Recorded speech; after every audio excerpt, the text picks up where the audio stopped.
Hi there, you're watching Startup Central. Direct-to-consumer, or D2C as it's called, has taken the world by storm. In fact, during the lockdown and COVID-19, for the first time ever, you saw Amazon's market share in its home country, United States, go down. In India, too, it's become the buzzword. You're seeing a lot of deal activity. And today, we're going to be talking about D2C because this space has also seen its largest ever M&A transaction till date. It is MyGlam Group, which has bought Mom's company. We're being told the transaction is pegged at about 500 crore rupees. Joining us, Darpan, the big boss at MyGlam, and from Mom's company, we're being joined by the co-founder, Mallika. Thank you so much for joining us here on ET Now. Darpan, I'll come to you first. You are on some on steroids when it comes to M&A activity, huh? First it was Popexo, you hearing about Baby Chakra, now Mom's Co. What's going on? What's going on, Nayantara, is that, we're fulfilling our ambition and vision of building the digital FMCG conglomerate of the future. We have an amazing opportunity ahead of us.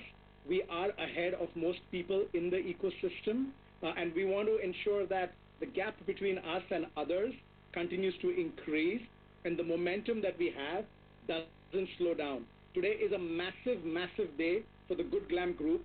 The acquisition of the Mom's Co. is a pivotal moment for us. It is the largest DTC M&A transaction in India. Most importantly, though, it's a brand that we all love and admire. And so super excited to welcome the Mom's Co. to the Good Glam Group family. So Darpan, when you want to become this digital-first FMCG giant, as you're saying it, is it going to be primarily catering to women? Or are you also going to enter the men's stuff and scale that up, but at a later stage? Nayantara, I think you've been speaking to folks in our strategy team. Look, when you think the digital FMCG conglomerate, there are two or three pieces here. One is we are digital first. So we need to continue to own digital assets that connect with our consumer. And then we need brands and products which we can sell to these consumers. Currently, our focus is on the female consumer. We want to, we are interacting with her right from when she's a tween with Popexo to when she's a mom with now Mom's Co. And then later on when she's a family provider or empty nester. Will we look at men's? Possibly, could happen. Nothing happening right away though. Fair enough. Mallika, welcome to ET Now. You're going to go down in history for having concluded the first and the largest ever D2C M&A deal, right? That we've seen at 500 crores. Can I ask you what it took from you to sell this baby of yours? I think it was a very exciting opportunity lying ahead, Nayantara. The Mom's Co. has always got a lot of love for the brand and a lot of great feedback for its products. And I think when we were looking at our next round of funding, we wanted distribution at large. I know we've always been a D2C online first company, and what we got with the Good Glam Group was a great way to get distribution across not just online platforms, but also through their offline network. And that's what excited us the most. Just the ability to leverage on what they have built at the Good Glam Group with the content community and the retail distribution was the most exciting for us at the Mom's Co. So Mallika, tell me how, I was talking to a friend of mine, and I really did mean this in a slightly serious way, and I'm not a parent, but just from the tendencies I've seen around. It seems as if the baby business is also recession-proof. So can you give us an idea of how big the market is? The market is huge, as we say that, right? It's first a 10,000 crore market by itself. But I think what's the beauty of it all is the fact that babies are always going to get born, and it's not led by any season. You will see a lot of other channels and a lot of other spaces where you would see a lot of seasonality. This is where you don't have a seasonality. And also I think the biggest advantage of the space is the fact that once you've got the faith and trust from the mother or from the family, you have these consumers staying with you for a really long period of time.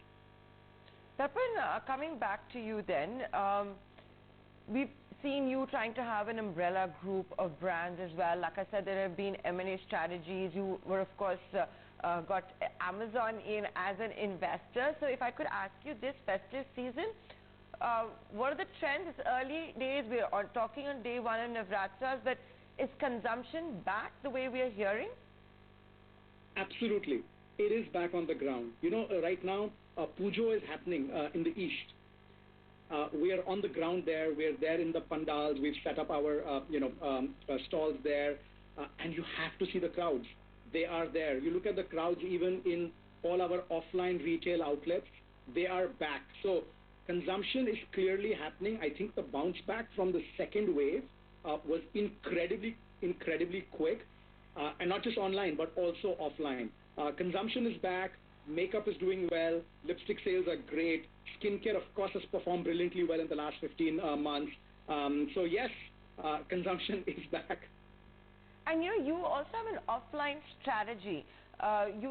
It started during the COVID times. Are you going to ramp up your offline stores, or do you think that we've just been so spoiled with online, maybe you can slow down? I'm just trying to figure out the omni-channel strategy and if people are having to change that post the second wave. So Nayantara, it goes back to a fundamental belief that we have as a company, that in India, if you want to build great brands of scale, you have to be offline as well. You might be able to build the brand digitally and accelerate that brand building digitally, but if you're not there offline, I don't think you can be a big brand of scale. So our offline plans continue very, very strong. We will be by March 2022 at 100,000 points of sale. Today we're at 30,000. So you're going to see it grow 3x in the next 6 months. So extremely bullish about offline. The other thing I would be wanting to ask you, Darpan, the phenomenon we are seeing in the smaller towns. In the startup ecosystem, there is a buzz about building for Bharat and the world, okay? You're seeing people grow there. What has it been like for MyGlam?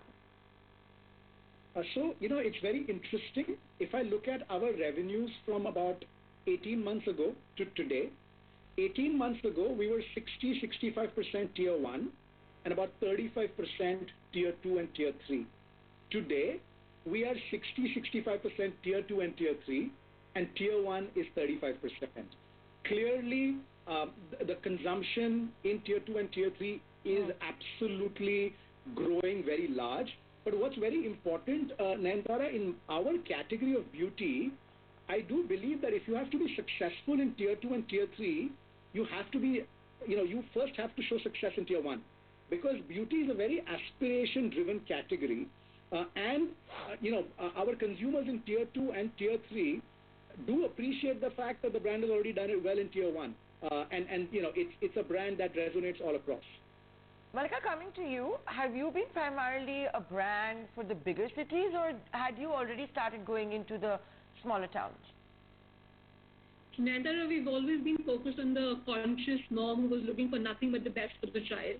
So even as on date, about 60% of our sales come from outside of tier 1 and the top 10 metros. I think it's always been very exciting and interesting to know that the moms who are conscious and looking out for the best exist all over the place, and they're always the first adopters. And in general, the community of moms is just so strong, and the word of mouth is just so important there, that they become the first evangelists who start advocating the brands to everybody else who's there. And that's why we're seeing the spread of brand across both tier 1, tier 2, and even beyond certain cities as well. We, as in dates, we cater to about 20,000 pin codes just by our own D2C site. And Darpan, shopping habits, ticket sizes, you see a difference in the smaller towns and the bigger towns? Very interesting. So we see ticket sizes lower only by about 10% in tier 2 and tier 3 versus tier 1. Repeat behavior is identical between tier 1, tier 2, and tier 3. I think the opportunity is massive in our smaller towns. The consumers are discovering online, discovering on social media, and they want it all. My final question to you, Darpan, before we go, it is, this time I'm saying that Diwali Dhamaka is going to actually be on Dalal Street, right? So many IPOs. Do you have any plans for an IPO? In 2 years, hopefully, right? Our goal is end of 2023. As an entrepreneur, Nayantara, I'm a firm believer that I will not list unless I'm generating some serious EBITDA. And I think in 2 years, we will be ready for that. Right. With that, thanks so much for joining us here, to both of you. Thank you. Thank you for having us.